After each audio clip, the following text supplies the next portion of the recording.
చీటీల పేరుతో రాజ్యలక్ష్మి మోసం చేసిందని బాధితురాలు శివపార్వతి జిల్లా ఎస్పీకి ఫిర్యాదు చేసింది. ప్రజా సమస్యల పరిష్కార వేదికలో భాగంగా శివపార్వతి, మనోహరి, భార్గవి తదితరులు నగరం పాలెంకు చెందిన రాజ్యలక్ష్మిపై ఫిర్యాదు చేశారు.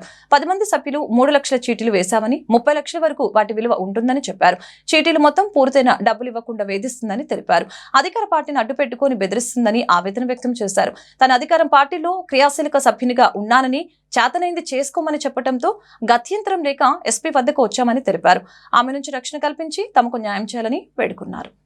నా పేరు వల్లపు శివపార్వతి. మేము వంట పనులు చేసుకుంటున్నాము. వంట పనులు చేసుకుంటా నివసిస్తూ ఉండేవాళ్ళు. నగరపాలెంలో ఉంటున్నాము.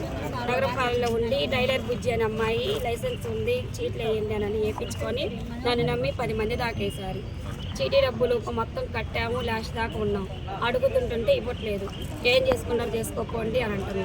ఏదనంటేనేమో మేము ప్రతినిధి అధికారంలో ఉన్నాను, నా తరపున పదవి ఉంది, ఏం చేసుకుంటారు చేసుకొని అంటుంది.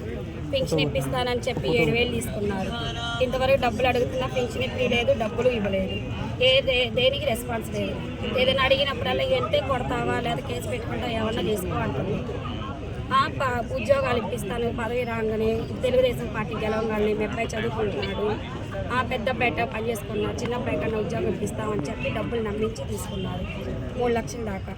టైలర్ బుజ్జి, సిహెచ్ రాజలక్ష్మి, గంట పెద్ద పెన్నాయి, నాగూరు, వీళ్ళందరూ ఆ లోపు దాకా నీకెంతో కొంత వడ్డీ కడతాను రమ్మని చెప్పారు. అవి కూడా ఏమి రూపాయి కూడా ఇవ్వట్లేదు. అదే 30 చీటీలు 10,000 కాదు కట్ట 3 లక్షల చీటీలు. నన్ను నమ్మి 5 వేశారు. 3 లక్షల చీటీలు. నెట్ క్యాష్ వచ్చేసి 5 లక్షల దాకా తీసుకున్నారు. ఎటువంటి రూపాయి ఏది ఇవ్వట్లేదు. ఏదైనా అడిగితేనేమో అధికార పార్టీలో ఉన్నాం అన్నారు. పెన్షన్ ఇప్పిస్తామని 7,000 ఇస్తున్నారు, అవి ఇవ్వట్లేదు. ప్రతిదీ మోసం చేస్తున్నారు. మా ఇంటికాడ ఏదో మనసులో ఉన్న వాళ్ళకి డబ్బులు ఇప్పించారు, మాకు మిషన్ ఇచ్చారు, ఇంకా ఉద్యోగాలు కూడా ఇప్పిస్తారని నమ్మి వాళ్ళని నమ్మి ఇచ్చాము. ఇచ్చి చేసినందుకు ఇట్లా చేశారు సార్. డబ్బుల విషయంకి వచ్చేలోపు చేతులు ఎత్తేసి ఐపీ లెటర్ పెడతాము. ఏదైనా మా మీదకి వస్తే మీ మీద రిటర్న్ కేసు పెడతాము. ఏదైనా కానీ మేము చూసుకుంటాం. మా తరఫున ఏదైనా పదవి ఉందని చెప్పి తిడుతున్నాం.